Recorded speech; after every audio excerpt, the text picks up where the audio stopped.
As the modern high-tech world in Houston speeds on by, it slows to a crawl and backs up a few decades. At the corner of Dowling and Wheeler.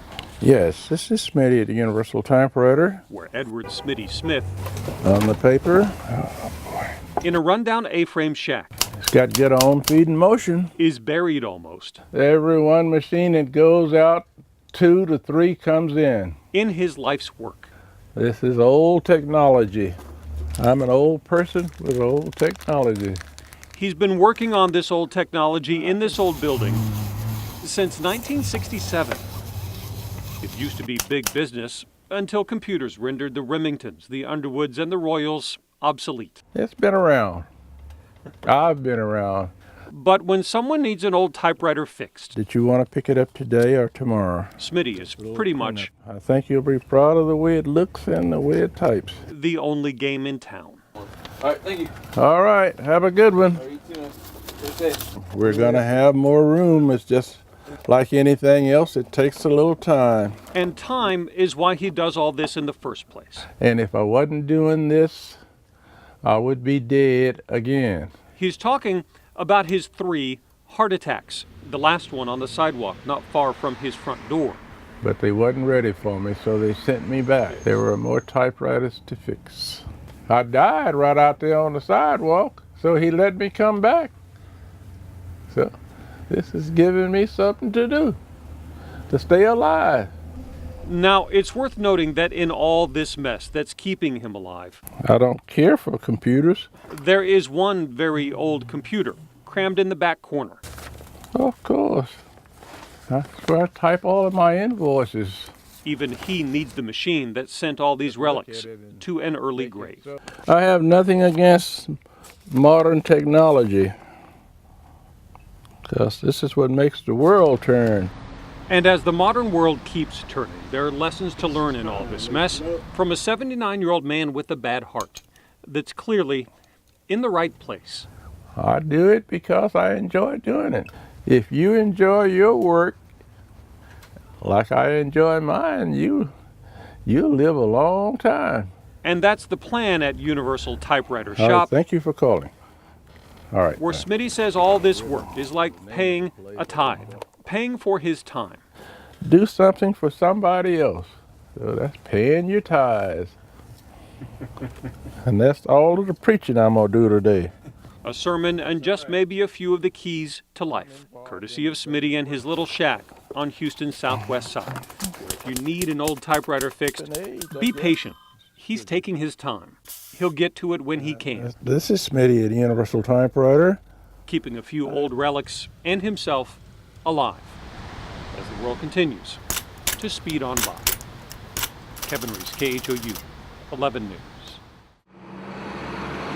Just down the road from Simonton's Christmas decorated welcome sign. The laughter comes from 2 ladies at a church Christmas luncheon. Well, we always had Christmas morning. This is Ann and Judy, who sit closer to each other than ever before. The story goes like this. Their pastor had kidney failure. A member of the congregation was a match for him. That was amazing enough.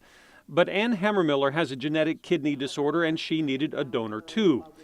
Judy made the offer at a church dessert social. She says, "What do you think about me being your donor?"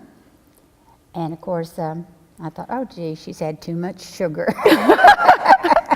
But she was serious, trusting her faith, even though the kidney she was offering was 70 years old. I could say I'm too old. I can't possibly do that. But when God calls you to do something, God makes it happen.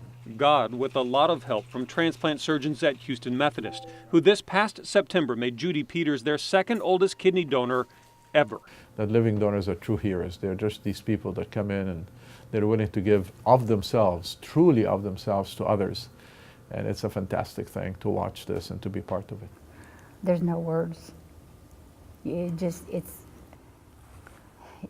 just a blessing that someone would step up and say, I want to do this for you. Now, both women are happy and healthy, and if they were the best of friends before... We were good friends. What are you now? Better friends. We're connected. We are connected. There's a line in the Bible that says it's better to give than receive. Two women in Simonton would tell you, both at the same time, are pretty rewarding too. Kevin Reece, KHOU, 11 News.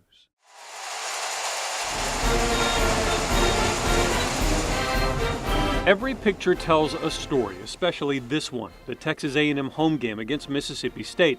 The cadet in the middle apparently older than most of the rest of the Aggie corps, and the sleeping kid who couldn't make it through the fourth quarter, even in the front row.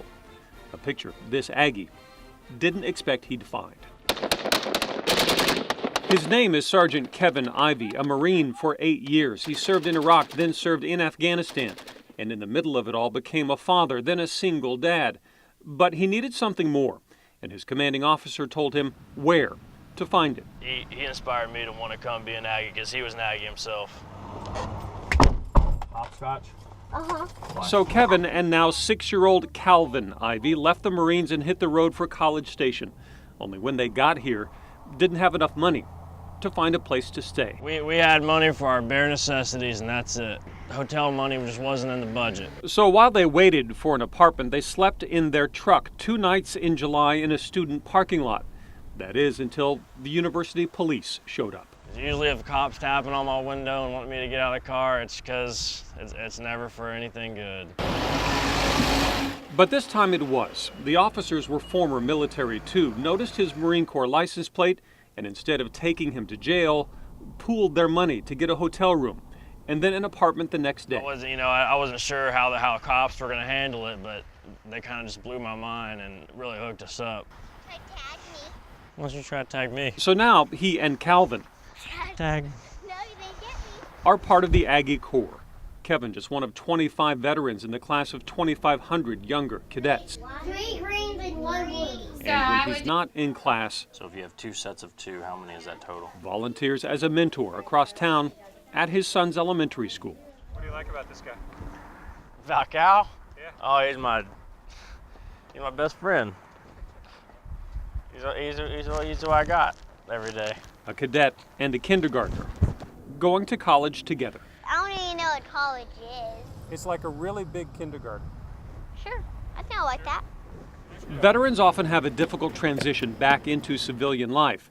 Kevin Ivey says the Aggie Nation and the GI Bill gave him the safe landing he and his son needed. I was coming here alone and unafraid and just thinking I was going to meander through school and just be another face in the crowd. And, I am just another face in the crowd. I'm nobody here. But I have my brothers, and we're carrying each other through. Which explains why he sees that random picture of his face in the crowd as a family portrait. I love this place. In College Station, Kevin Reece, KHOU, 11 News.